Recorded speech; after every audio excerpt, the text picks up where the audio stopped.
Welcome to the Sip and Scale podcast, where we talk about everything business, entrepreneurship, and startups. My name is Blendi Muriqi. I'm the CEO and founder of Delegate.co. Each week, you'll join us as we talk with industry experts and business owners, sharing actionable insights to drive your business forward. So grab your favorite beverage and let's sip our way to success. Hello, everyone, and welcome to another exciting episode of the Sip and Scale podcast, where we dive into the minds of industry leaders, marketers, and growth experts who are shaking things up. Today, we have someone who's been making serious waves in the marketing world, none other than the great Evan Patterson. Evan is a true marketing guru with a knack for storytelling and strategy that's helped scale some of the biggest brands out there. Whether it's leading B2B marketing efforts or leveraging the power of LinkedIn, he is going to provide us nothing but purely great insights on this episode. Let's give a warm welcome to Evan. Evan, thank you for coming onto the Sip and Scale podcast. Thank you for having me. Quite the intro. Awesome. Give us your cliche roots of how you started in the marketing space, and then we'll kind of dive into some more marketing specific questions for you. So do you want the roots of how I started getting paid to do it, or the roots to when I found out I was good at this? Because those are two different stories. I think we all start in any sort of thing. Our skill sets always start in a paid manner, and then we kind of realize we have a knack for this. So let's start. Mine was the reverse. Oh, really? Yes, that's why. Okay, so let's go on the reverse then. Yeah, so when I was a little kid, I was always known for playing online video games, MMORPGs. And because I was 7, my parents weren't going to let me play, World of Warcraft at 7 yet. So I was playing Disney's Toontown Online. For those born in the 90s, they'll know what I'm talking about. And I had friends in UK and Ireland on the game, and I would host birthday parties in them. And I would make photos and banners and posters and then post them on fan sites. And then I would have like thousands of people show up. What? I didn't know that what I was doing had a name for it. It's called digital marketing. I didn't know that I was doing that already. I used to play things like Second Life and Bear.com as a teenager and as a young adult, and I would host events in those worlds, and I would have like tens of thousands of attendees. And when I got to 15 years old, gaming publishing companies started hiring me to help them do these things, because they found out that I was doing it for fun for free already. Wow. And that's how I discovered I was good at marketing. I didn't know that. I thought I was just bored and found something fun to do.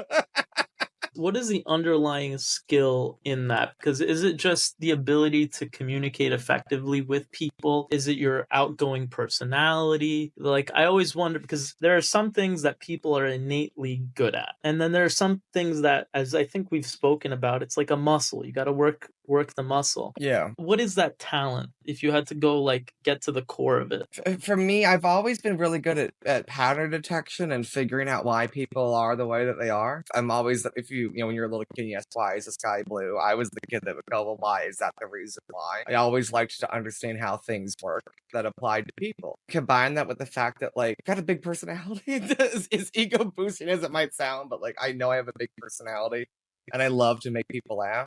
So I have to understand timing and communication to be good at that. Yeah. You have to be a great communicator and a great listener in order to make people laugh, because you can make them feel safe enough to laugh. So understanding psychology and how people operate has just been something that I've either A, found fascinating my whole life, or B, just have been naturally pretty good at picking up and learning. And I think that those just happen to be skills that lend themselves well to marketing. Gotcha. And how do you then make that transition in your early life from realizing that, oh, this is something that I'm good at, to this is something that I want to get paid for and build a career out of? Well, I got lucky in the sense that they called me and asked me to do it for them. But when I got older and I started needing, actually money to pay my bills, more than just a side hustle as a teenager, I worked in sales jobs mostly. I waited tables as well. I worked at a furniture store. I was a bartender. I did a lot of different random jobs, but I had a sales job at an insurance agency. And anybody who knows me in sales, I am terrible at sales. I can't close deals to save my life. But in insurance, I gave out the most quotes. I was really good at getting conversations was really good at lead gen. So my boss at the time was like, maybe you should do marketing and not sales because you talk to more people than anybody else who works here. Yeah. And that's what marketing gets paid to do is generate conversations. Yeah. So they completely changed my job and to match my skills because he noticed that it was worth keeping me and just giving me different work. And I got really good at it and practiced it there. And then I realized that there was no career opportunities in the small town I lived in. Then I moved. That's how I turned it into my career. You bring up an interesting point, like comparing the process in sales to that in marketing. I think that a lot of sales people don't realize that this is a big problem in the cold sales approach. If you don't have someone that has, if you don't have a nurtured relationship with the person you're talking to, it is super difficult to be able to sell them anything. That's where, if a lot of great salespeople, at least they have a marketing backbone where they're able to build rapport with someone. But on the same token, like there are marketers out there that, they can build rapport with someone, but they can't get them to saying, yes, I want to buy this. I'm an incredibly analytical person. So the way that I buy impacts the way that I would sell, right? And the way that I would sell is not the experience that most customers want. That it's because I don't buy how most customers buy. Right. And when I get taught how to sell, I'm like, it feels not thorough enough. And I've learned, through years of therapy that I'm just a more thorough than the average person. So that's why I don't think I could do sales. So then you started doing marketing within the insurance company. And then were you like a lone wolf, or did you have a team? How did that work? I was a one-person show. Yeah. Yeah, I was a one-person show. It was like just me, and my boss would occasionally teach me some things because I didn't know insurance yet because I was 22. But that was about it. Right.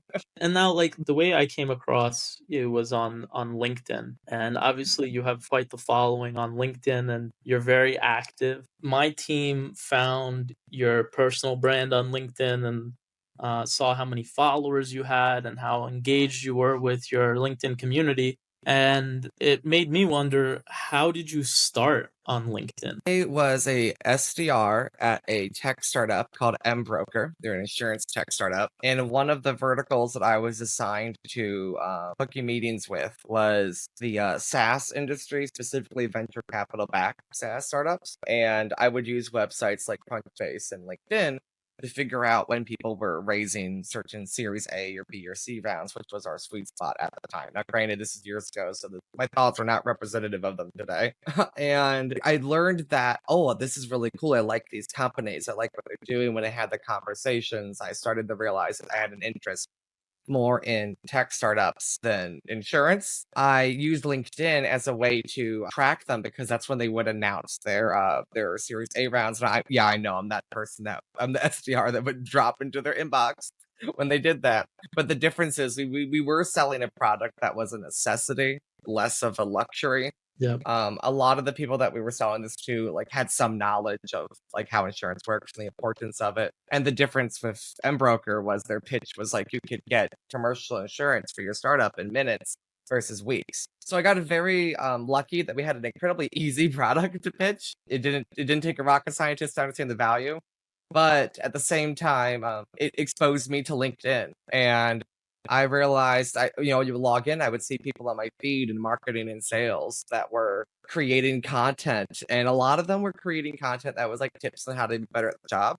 But the people that I really gravitated towards too were the people that were talking about like the industry and work-life balance and the work-life culture and mental health in the workplace and being a queer person in the workplace. When I saw that, I just like, I want to do that for a living because I saw that those people were moving up faster in their careers because of their networks. I started applying the skills that I had all these years that I was doing as side hustles or as hobbies and started integrating it more into my day job and started making content on LinkedIn. And now here we are, like 5 years later. I'm still doing it. Now, in terms of that strategy, making content, is there like an ideation process for you? Because I often see people, they post on a regular basis. Maybe they post every day, but their ideas are scattered all over the place. They're posting, sometimes for the sake of posting. A lot of the content is just like regurgitated, like quotes about business. What's Yeah. your approach to marketing on LinkedIn that has made you so successful? Well, I'm by far not the most successful person on LinkedIn, but I am successful on it. And I think it's because my goals are to be mostly myself as much as I can be. So that way, when someone works with me, they're not surprised by what it's like to work with me at all. They get exactly what they expected. But at the same time, it creates an audience of people that like to work with people like me. Yeah. That's I don't have a goal of having hundreds of thousands of followers. I have a goal of having the best possible audience given who I am and what I want to do. And so for me, it's very quality over quantity. That means my content is usually falls into the category of giving somebody some awareness or education about something that either improves their day-to-day life or their job or how they approach running a business. But then also there's the other side of my content that's more about relatability. The value that you're getting is, oh, I'm not the only person who thinks this. Or the value that I'm getting is, this is just funny. I'm able to laugh at something I'm not normally able to laugh at. I'm not alone in this struggle. List goes on. My content fits into those buckets typically when I'm creating. And my audience can probably tell what stage of life I'm going through based on which bucket they're getting more of. But That's that's because I grow my career in public and I grow who I am as a person in public. The same way a founder grows their business or product. That's yeah. my approach. In the beginning, did you understand that from the beginning, or it took a lot of trial and error to get to that point? Because it seems like you're just naturally, very open about your life, open about your career. People that are very closed off about posting and everything, they have a lot more trouble growing. Was that your approach from the beginning, or was it a trial and error type of thing? It was my approach from the beginning, but I have certainly refined it over the years, right? I got better at figuring out how to talk about these things, when to talk about these things, how to say them in the way that makes sense in an asynchronous format. Especially because back when I first started on LinkedIn, it was not as busy as it is now. Yeah. So didn't have to care as much. But obviously platforms change, audiences change. So over time, I've always just been editing my execution of what I'm doing. I'm very thankful to I don't really know what stage fright feels like, either in person or on the internet. So I don't ever worry or I can't relate to those that have ever felt nervous about creating on the internet. Do you work with people that they see the value in community marketing on LinkedIn, but they do have that stage fright? What recommendations would you give to someone like that? That, they know they have a great product. Maybe it's a founder, they're trying to build their brand online, but they're really bad in front of the camera, or they're not very good at being out there in the world. Some of the advice is nice. Some of the advice doesn't sound nice, but it is the truth. Go to therapy. I know that sounds weird, but like the most emotionally intelligent, self-aware people are typically the ones that are going to do the best when it comes to having a strong personal brand, whether that's offline or online. I do think that if you're going to be a business leader, if you can't be a leader of yourself, how can you be a leader of anybody else? Yeah. So please invest time and money into your mental health. It will help you in your business world and on your personal branding because it is personal. You are marketing a brand that already exists inherently and naturally. That's an extremely different play. It's an extremely personal play because if you are only talking about things that you know versus things you've experienced or feel, it's not going to go very far. It's going to come across as incredibly stale and boring. And people don't want to watch things or read things or listen to things that are stale and boring. It doesn't matter how smart you are if you can't story tell. It doesn't matter how smart you are if you can't say it's in an interesting and intriguing way. For people that want to be good behind camera, really practice hours and hours. I've got thousands of hours of experience doing this. And then if you really need the formal training, media training, there's media training courses for, being on the internet. Like it's not just behind a podium in a newsroom. You can actually take classes on this. And then for the companies, especially my industry, where founding teams usually have 2, 3, or 4 founders instead of just one, make sure one of those founders is the personality hire. They're the person that's in front of the camera. They're the person going on the podcast. Yeah, I've actually had some jobs where I've been flat out told that that was part of why they hired me, with just because of my ability to get behind the camera and a microphone, because nobody at the company could. Literally, the amount of market TikToks and reels out there that are just somebody with their phone in their bathroom with millions of views. I'm okay with that in B2B. I don't care as long as the person's interesting. I don't care what's going on around them. Our company, Delegate, we started a few years ago, and in the beginning, or I should say, I founded the company, and I was very much reluctant to get in front of a camera at all. And now I'm starting to see, just by being consistent and engaging with LinkedIn community, with X, that it has, from a business growth perspective, it is immensely powerful. In this day and age, advertising is so expensive, Evan.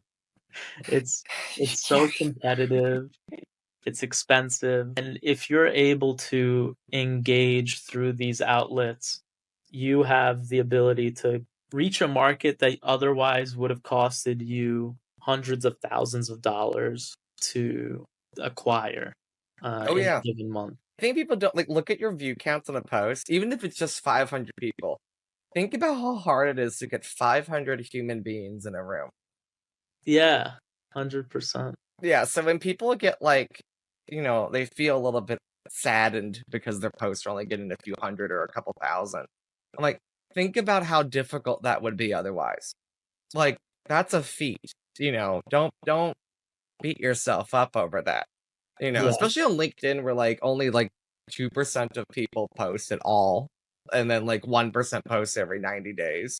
Like the bar is a lot lower than people realize. But I always say that if you're doing B2B, especially in the niche that I'm in, if you have to pick one, you start with LinkedIn. yeah.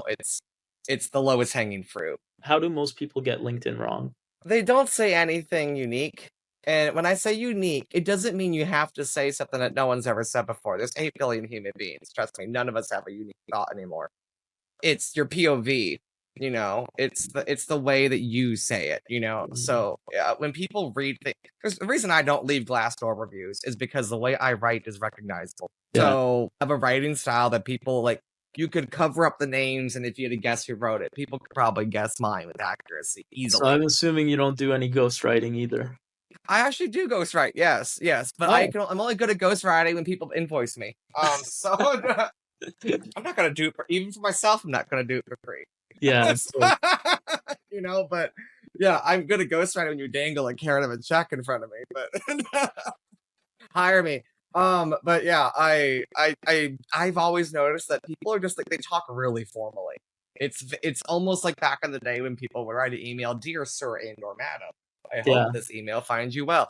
It loosen up. Like no one talks like that.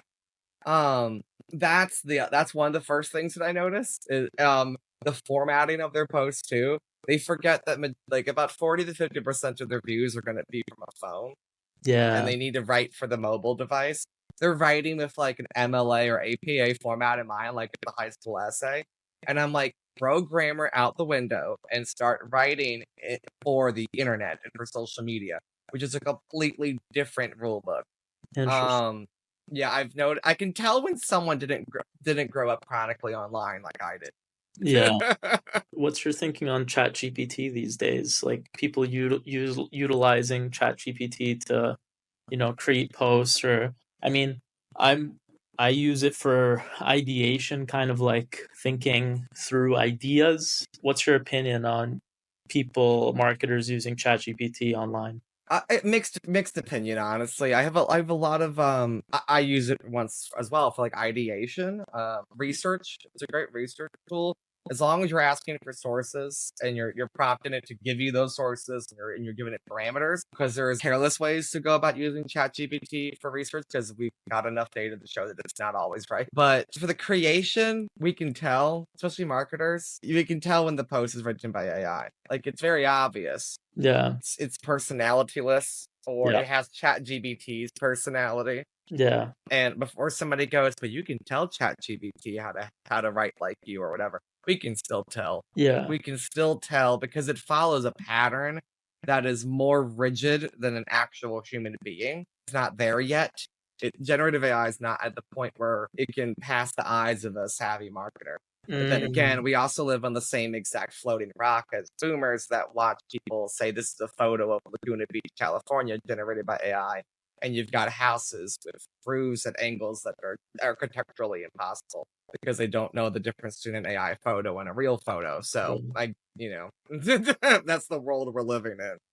So if you were giving advice to marketers, you would say utilize it for ideation. Don't go overboard and try and automate your whole marketing, your marketing tasks and responsibilities through ChatGPT or any of Yeah. these tools.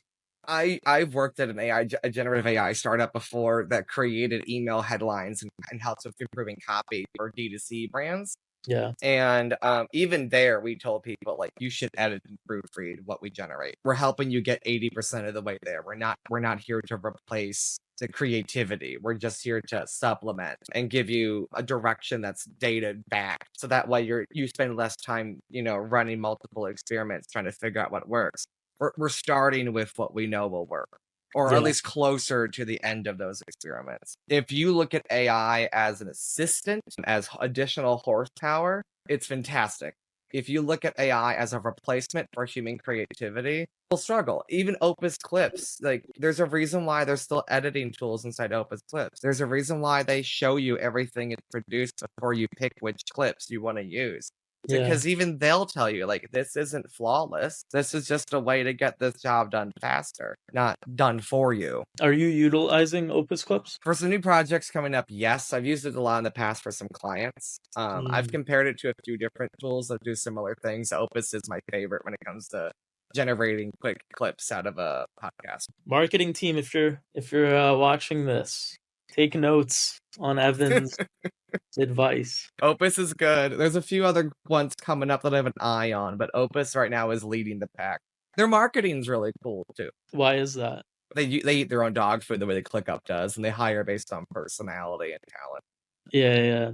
versus just skills and experience. In terms of, so if you are, let's say, a B2B company and you are trying to level up your marketing, let's say I'm in a position where I want to start bringing in to work with influencers, right? I might not necessarily hire them internally within our company, but I'm trying to work with influencers to have a more engaging brand. Where do you think startups and founders should start if they're in that position? Well, if they have the time, like if they're not going to hire someone to do this for them, start building relationships with them. Start creating content yourself.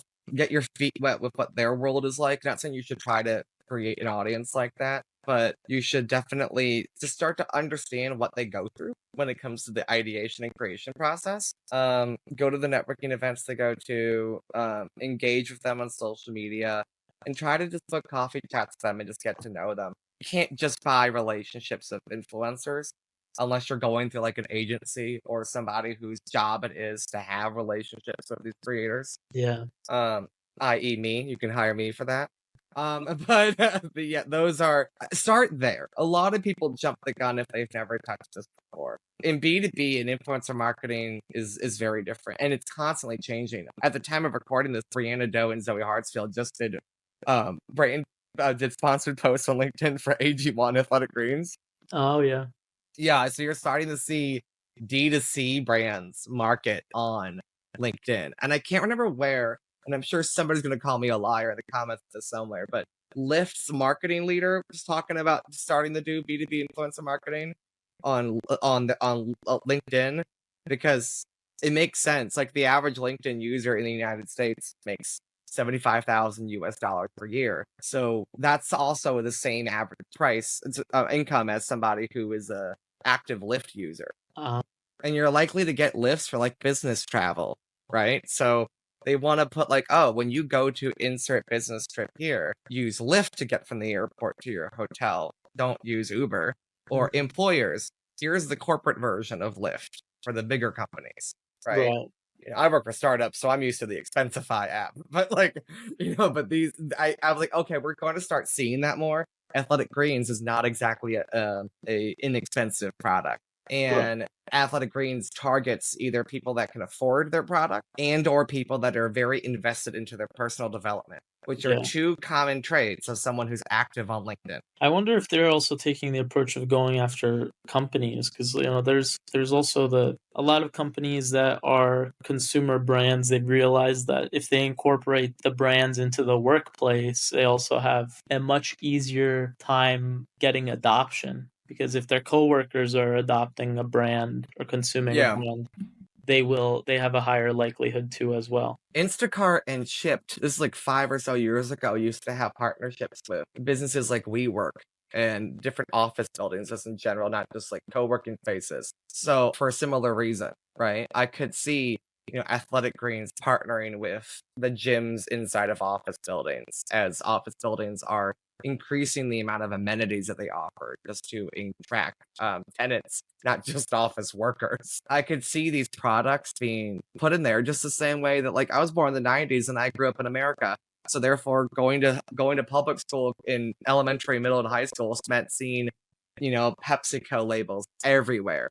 Like everything was a name brand. Every single piece of food that was on the menu at my school was a name brand.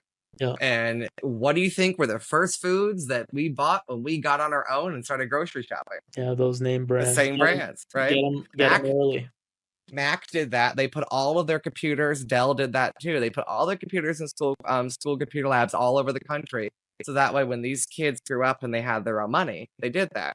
So there's a faster version of that. Put your products in offices. Oh my God, I just realized my whole entire high school, middle school and high school, I used a Mac. Basically, Mac gave their products to our school for dirt cheap. That was why Wow. the That's school saved money because they got a good deal, and Mac got advertising. that's crazy. It's indoctrination. Yeah. Yeah. Welcome to capitalism. Welcome to late stage capitalism, ladies and gentlemen, and everybody in between. That's insane. Yeah, that's how marketing works. It's ethical, depending on the definition of ethical, manipulation at scale. Yeah. One question I have is, as you were growing your brand, now you're working independently for startup. Have you taken the role of still doing everything yourself? As you've grown your own business, have you started to delegate any tasks or responsibilities to other team members or partners so that you can continue to provide your clients the best service possible? Just at a point in my life and career where I still prefer to do it myself. Yeah. Yeah, where I typically delegate is when I'm working with a client and I need to subcontract to increase my bandwidth. But when Yeah. it comes to my personal brand, it's the Evan show. Oh, Yeah, my personal brand, it's my baby. do you But you think that when it comes to personal branding, there are startup founders that really they take the wrong approach of just trying to outsource their personal branding? yeah, I've got clients that when they work with me, I have to break their hearts and go, I'm not here to replace you doing it. I'm here to supplement you doing it. Yeah. Like, you want me to ghostwrite? That's fine. But we're still going to meet once or twice a week for an hour or two so I can interview you, so I can get stories out of you to turn into content. I can't create stories for you. I'm a ghostwriter, not a ghost creator. That's the part that they tend to get upset by. We're all looking for a way to get out of doing it. Yeah. You got to just do it. I think naturally this happened with my marketing team where in the beginning I brought on a marketing team and consisted of a marketing manager, copywriter, an assistant, and I basically said, "Okay, go ahead and like market my brand." And I realized very soon thereafter that when it comes to your personal brand, you need to take the initiative and do it yourself. Where I have seen a positive ROI is in bringing someone in to sort of interview you. So, on a weekly basis, I'll have my copywriter just on a 1 hour call and we'll just talk Yep. and take those transcripts and create and ideate from those transcripts of the call.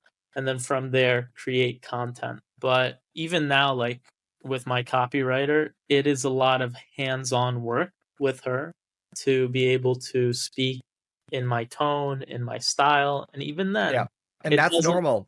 It doesn't Yeah. replace me. Yeah, yeah. It's just fuel. It's just to make it faster. It's just like the AI thing. It can't replace you, but there will come a point where you need to spend less of your time doing it, but as this person gets more and more accustomed to writing in your voice. But with the same thing with my clients, I sit down and we have conversations similar to this. It's almost like you're recording a podcast that will just never see the light of day. It's what it almost feels like sometimes. You use it to create, not even just create like stories and content, but also just I have to learn the cadence and how this person thinks and speaks and how they talk because nobody wants to read a post that is written by you one day and then written by the copywriter the next. And Yeah, then or they can tell that the way you type is so vastly different than the way that you talk that they can't believe it's the same person. The way you see my posts and the way that I talk, they're not that much different. yeah, yeah, that's very And true. yeah, that's on purpose. Like that's all on purpose. Now when I write for a company or write for another person, it's very different. And if anybody listening to this has seen me at karaoke, one of the biggest things that people get shocked by is my singing voice is incredibly different than my talking voice. So yeah, there's that too. There's you should have variety in who you are, but you should also have consistency within the variety. It should not be surprising, you know. It's okay to surprise them at first, but like, okay, well, that's just them. Got it. It's brain recognition. There's a reason why Coca-Cola still does ads. Yeah. Like everybody knows they exist, but they're reminding you they exist, and they do similar ads over and over and over and over, right? It's not to do anything that they're not trying to reinvent the wheel. It's like RuPaul says in Drag Race, pick a silhouette that works and Mm, just do it very well. yeah. What do you do about clients that are just really boring? Don't work with them. Yeah. I can't save a sinking ship on my own. It's why I always tell That goes marketers don't. back to what you were saying about pick the right personality in the co-founders to be the face. Yeah, yeah. I like if a company wants to hire me to be the personality, that's one thing. But if a company wants me to come in there and work with the personalities that are there, I go, okay, great. Before I sign any papers, I need to meet these people because I'll be the expert in the determining if they're marketable.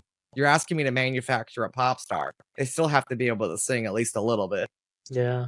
I gotta have something tangible to work with here, and I've had some tough conversations. I've had some people scream at me because they're offended by that, but I can't market someone that is not likable or interesting. And then at that point, you can't train them to be interesting. That those are No, you qualities that can't. either are innate or that have to be honed. Well, because we're usually talking about somebody that is being forced to do something they don't want to do.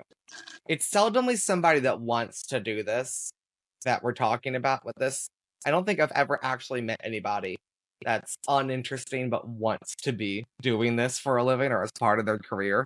It's Yeah. usually somebody that's been told that this comes with the territory of what they're doing and they're begrudgingly doing it. I'm just like, how do I tell these people, like, you just need to get a different person for that part of the job? Nowadays, if your CEO isn't interesting, I'm sorry, but that's the new job requirement. Or place someone, it could be on the marketing team that can be the real the Yeah. face. Somebody on that side of the house of the business needs to have stage presence. Yeah, they don't have to have a follower count or anything. They just need to have stage presence. Do you have any like little tidbits that really pack a punch for community growth? Practice having a stage persona. So, for example, the way that I'm talking to you right now is the way that I would talk if I was on a live stage on a panel show or a talk show. So I always tell people don't have conversations the way that you would on a Zoom call or just with anybody. Have a conversation as if you have a live audience 5 feet from you.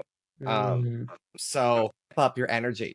You have to learn how to perform the question, not just ask the question. Those things make a big difference. Don't have to like talk shows or panel shows, but watch some. And then I often tell them to take some classes in like improv, comedy. You don't have to become a comedian, but understanding the art of the timing of joke telling. It's a much more and if that's a little too scary, then just take a speech class. They have those as well. I prefer going that route because at least you're learning two things at once. But learning those things makes a big difference when it comes to personal branding. I've got a background in doing comedy as well, so that helps me. I also recommend like take some writing classes. Even if you're going to hire ghostwriters and copywriters, start mimicking how they write. I often tell people a really good way to get good at writing is to literally open up something you like the way it's written on one screen, and Yeah. then the other screen, literally retype it word for word or handwrite it word for word. It will force you to slow down and analyze what's being said and how it's being said and your feelings towards the words that are being used and the way they're being used. And you'll start picking up on why this writer writes the way that they write. I like that distinction that you're making. So you said find something that you yourself like to read or you Mhm. content that you engage with versus find something that is really popular that has a lot of likes, because it goes back to the idea you were talking about of Yeah. being authentic. So if it's something that you engage with, then it would be authentic if you wrote it in your own style and You've whatnot got to be versus the yourself. alternative. Yeah. You've got to be yourself. I'm not trying to get the biggest following. I'm trying to get the best following. And bigger following doesn't mean more money. Also, life's too short to be anything but yourself. Learn how to be yourself and own that authentically. You'll be a happier person. I often get told on LinkedIn, like, why do you say this? Certain people aren't going to want to work with you. And I'm like, I don't want to work with those people then. Yeah. Like, I'm not heartbroken by that. Yeah. I'd rather get passed up for those opportunities. And at least now I'm not finding out later that we never should have worked together or that I don't want to work with these people. So you are not for everyone. So don't try to be for everyone. Be for those that you are for. Yeah. So, so that's why any inspiration that you get should come from things that align with who you are. And don't take the posts and copy paste them into yours. Take those strategies to help you discover your voice, to help you discover how to take what's in your head and put it out into the world into some sort of media. You're just learning how to train up the muscle in your brain to take ideas and turn them into content stories. 'Cause stand-up comedians that do like monologue style stories versus like quick jokes, those are really good examples for people to like listen to. Any one person show in general, because they teach the art of intentional tangent. They teach the art of timing, pausing, and starting, and inflection, and when to use certain words and when not to use certain words, and for emphasis, or Mm, emphasis. Like you want to make sure that there's a art of conversation that I think a lot of founders forget is super important in their skills for getting, investors, so for getting those big name clients. But it's also the same skill that works for marketing yourself and getting people to like you. In social media with the attention economy, you've only got less than a second to grab someone's attention. Then you've got another less than a second to hold their attention. Do you think that in that sense, would you say that the video format is a lot more effective in reaching people today than written? Yes, I create a lot of written content for my current audience. My video and audio content is for directing because it's a much better way to grab and hold attention. Not that they both can't do the other, but I find that that's an easier way to go about doing that. At least from my personal brand, I'm usually paid for my ability to write very well, so I'm also biased. Find the medium that works best for you as well. Don't just jump on the video bandwagon because a bunch of marketers are telling you that it's doing well right now on the platform. Be open to giving it a shot. But if your audience views you best and you view you best as a writer, then be a writer. There will always be a market for that. There will never not be a market for writing. There's still books being brought in paper format to this day.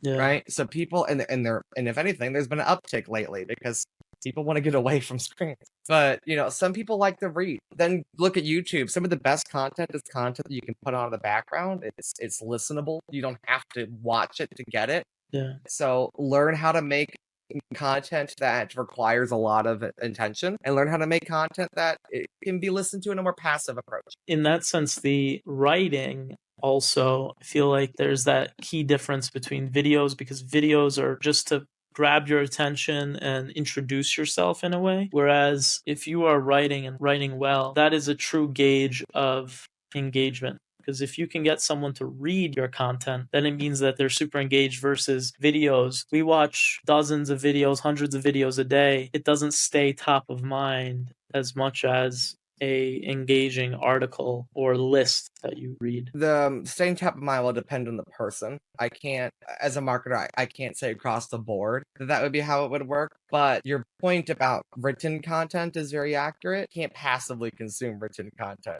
Yeah. You know what I mean? You have to actually read it. Now, there are some forms of written content that are an easier or a lighter read than others. You might see more engagement on something that's easier to consume visually than something that's a more intellectual article, like a white paper versus Yeah, an a quick academic. tweet. Yeah. You know what I mean? But either way, they still both require some level of investment that having a podcast on in the background may not. What do you think about the idea of, I heard this from a marketer. He said, start your ideation from its foundation of like 1 to 2 sentences. This is the idea. Something like that goes on a platform like X. And then the long form of it is something that goes into LinkedIn. And then you create that long form written content, produce it in a video format that you can put out on YouTube or TikTok, or YouTube for long form and then shorten it down for TikTok and LinkedIn. What do you think of that approach to just putting your ideas out there? There's more than one right way. That's one of the many right ways. Yeah.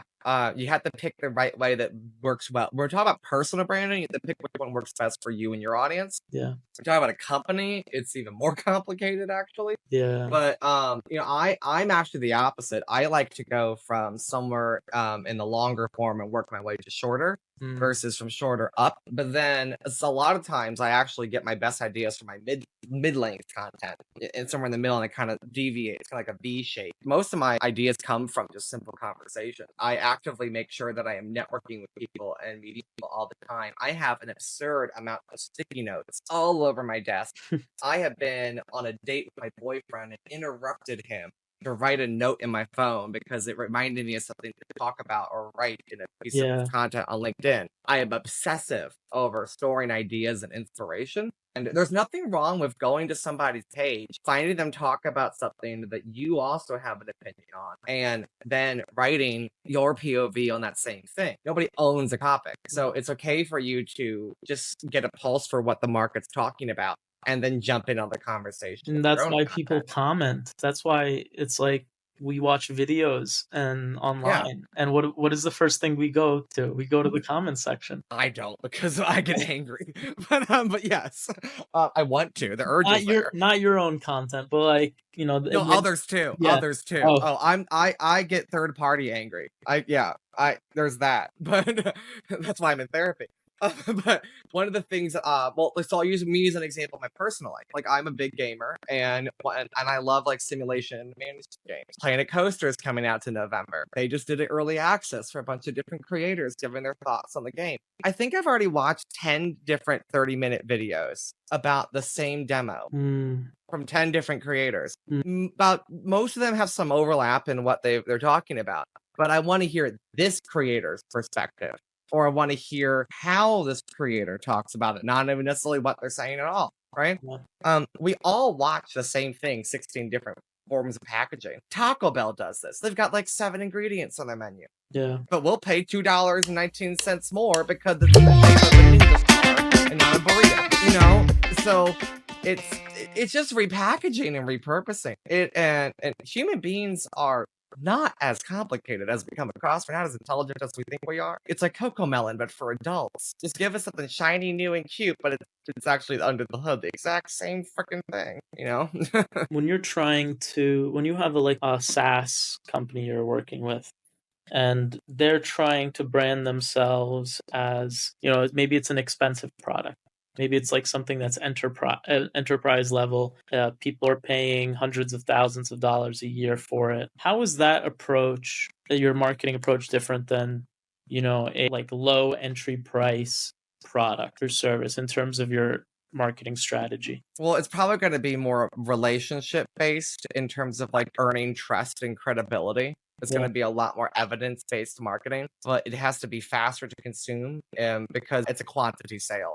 Yeah. They make their money off of selling more of these licenses and seats. So it's just slight tweaks, because also there's a level of sophistication in the sales process is different. Opus is selling to small marketing teams or individual creators, right? So they have to just speak to the emotional needs of the buyer and the how we take things off of your plate so you don't have to worry about it. Right. But if Opus decided to only sell to the enterprise, they'd probably have to go to here's how much Opus increases your output of content, which therefore increases this ROI on your marketing team spend, which will save your company this much, which has this impact on your stocks, and therefore your investors are happier. And then you get more money in the door that way, right? They have to talk about a different benefit. And what I just said was a very long-winded response, right? Because it's a lot. It's the answer can't be made super succinct. There's only so much you can do with brevity there, right? So I have to like toe dip and like give them a little more over time. That's why those sales cycles are longer, because there's more people in the buying process. Well, the marketing cycle is also longer too. Yeah. You also have to keep in mind, just like when I sold commercial insurance, we had people that wanted to buy from us, but they were mid policy. We would just figure out when their policy was going to expire. So if you were selling a enterprise product to a company, they might only have 3 or 4 windows per year where they evaluate new technology or bring on new technology. Yeah. It might be that they don't have a budget, but they haven't got the budget approval for the next fiscal year yet. Yeah. Right?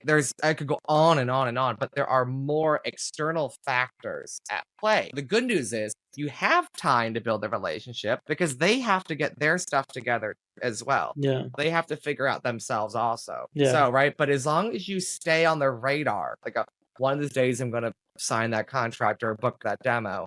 But I first have to hire enough people, or first have to get budget approval for these things. I need to make sure the A round goes through. List goes on. Those plays are a lot more about credibility and trust. And that's why I think founder-led growth in the B2B space is so important, because it's another channel to help do what we just did better. And we have found that it also is this more effective than just a company talking. Ask yourself, are you a household name? Because if you're not, you got to start personal branding. Pepsi hired Beyonce. Beyonce did not hire Pepsi. People are not going to build rapport with a company. They're going to build a rapport with a person. Yeah, and they can build a rapport with a company. Look at Duolingo. But it's extremely expensive and extremely difficult to go that route first. Duolingo had a lot of money available. Yeah, imagine going the route if you had to do it all over again and doing a founder-led marketing strategy for a company like Duolingo. How many millions of dollars would they have saved? I don't know, because it seems like whatever they did was worth it.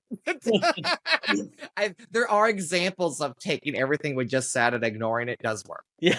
But you have to have a lot of money. But you have to have a lot of money and, let's be honest, luck. Yeah.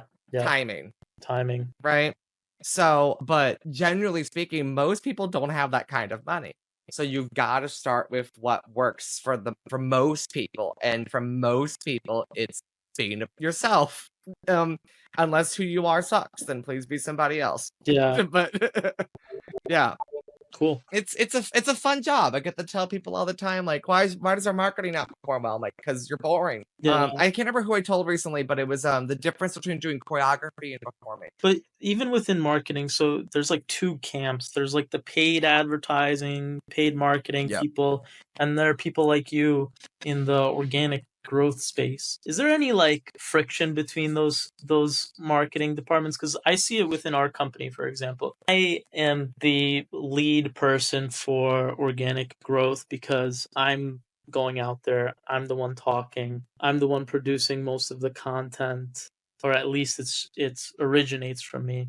But then the whole other half of my company is just strictly advertising. If you were consulting a marketing department and there's like this friction between the two and there isn't that cohesion, what would you recommend for a startup, for example, that doesn't know what route to go or how to hire someone in, do you hire the person that's, a savant at the algorithm and a savant at paid advertising, or do you go the route of bringing someone in that has a background in organic growth? I think it depends on what your motion is, right? If you are a slightly more established, you got some brand recognition, you've got money coming in, hire the organic marketer first, Yeah. then the demand gen style marketing second. But if you need some quick wins to get cash flow, the demand gen type of marketing does have a faster ROI, but a lower long-term ROI, right? Yeah.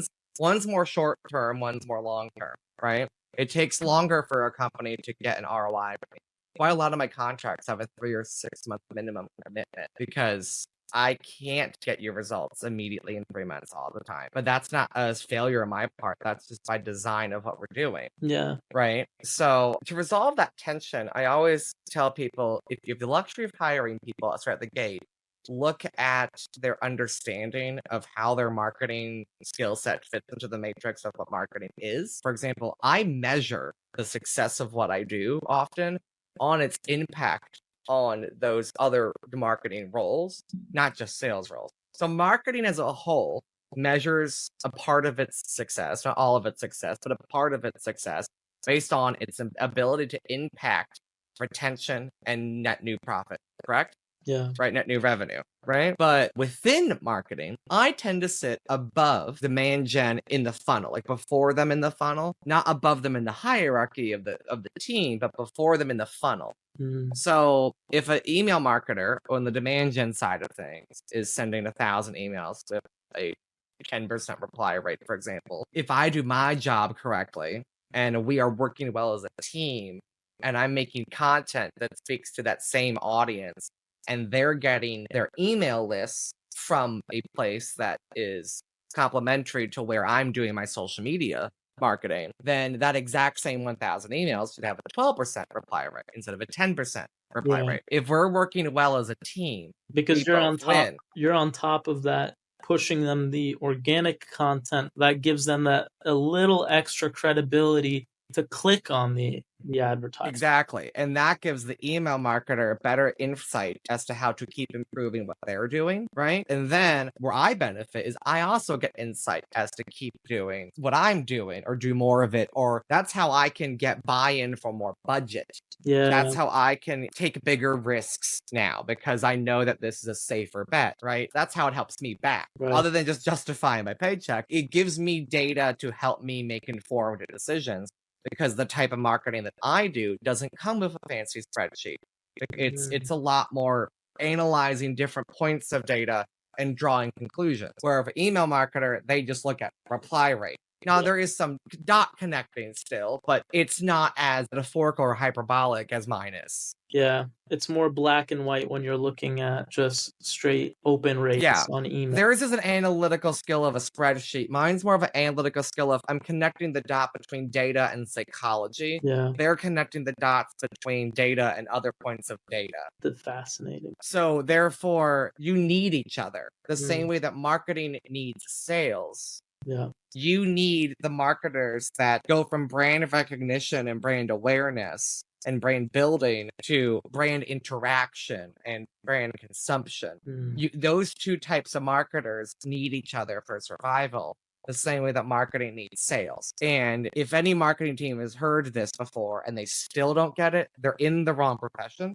to be quite honest. Yeah. I don't know how you're going to succeed if you can't figure that out. Or they might be pigeonholed in one specific area of marketing. Yeah, they could just be in the wrong part of marketing. Yeah. I am not a demand gen marketer. I can do the job. Yeah. I can get the job done. But I will always tell clients, I can do it while they're on maternity leave. I can do it while you have 3 months while you interview to find somebody to do Yeah. this. But I'm not that person, Yeah. you know? So understand that marketing is such a large category of skills that you will never be a master of all. No. You'll be a master of few. You can be a jack of most, or a Jill of most. You need to, I would definitely say you should always try to speak the language of the other types of marketing. You should always try your best to ask questions and just try to learn how those different marketing strategies look like and work just from an outsider's perspective. You don't have to be good at doing them, but you should be at least good at having the conversation about them. No CMO is good at every type of marketing, right? No. It's just impossible. They fall into those two camps most of the time. Yeah. You ask a CMO what they're like, how they start their career, and one would tell you email, one would tell you paid ads, one would tell you D2C mail, one would tell you social media. Yeah. Right? They're all over the place. Find what you're good at. Find how, if the company's playing their ace, how are you played as the ace? Yeah. Have a couple of those, and then understand the rest and how you impact those and how they impact you. Once you figure that out, that tension should go away. And if you have any trouble along the way, Evan Patterson is here to help. It's, to be quite honest, also, it's one of those things that I have just picked up over the years when I see teams of people, what either teams have been on or teams have been the contractor of, when they don't get along well with each other. They're just not listening. And then the same people we're talking about, they usually have unhealthy relationships outside of work too. Go to therapy. Go to fucking therapy. Sorry for swearing on the show, but seriously, you have to understand how to listen. When your coworker is expressing frustrations, you have to understand what their frustrations are. And some people just aren't that good at explaining their frustrations. So you have to be able to show empathy at the same time as probing and asking more questions to further understand it. So if you can't do that with your significant other or others as a polyamorous person, but you also have to be able to do it with your coworker. So when I see companies that have tension amongst their marketers, and I find the one or two people that are the real source of it, and then they get to know them, they often have incredibly terrible friendships, incredibly terrible romantic relationships, incredibly terrible family relationships. It bleeds bleeds from their relationships into their professional life. Yeah, and by the way, this is not pointing the fingers and dislocating blame here. I'm somebody who had those same exact issues. That's why I'm in therapy. So therapy is the number one way to, I think, grow your business skill set. Especially in marketing. You're using people's emotions for profit. Yeah, of course. How can you do that if you don't know how your own emotions work? That, and I would just say, like, studying psychology even. Yeah, because if you're able to... I will say, though, go to therapy before you open the psychology book, because it's kind of like going on WebMD when you're sick. You'll scare the hell out of yourself. Maybe that's just me. That could just be me and my anxiety. But I don't Google my symptoms because I'm planning my funeral now. Yeah. Exactly. Evan, a lot of this has been so instrumental. This is the first time we're having a pure marketer on the Sip and Scale podcast, and I really appreciate you coming on board. I told you this before, you have a very vibrant personality. I love it. I haven't even had coffee today. That's what I'm doing after this. Oh, well, go ahead and sip some coffee after this. This conversation was brought to you by Effexor. That's awesome. And not really for legal reasons, I should say. Yeah.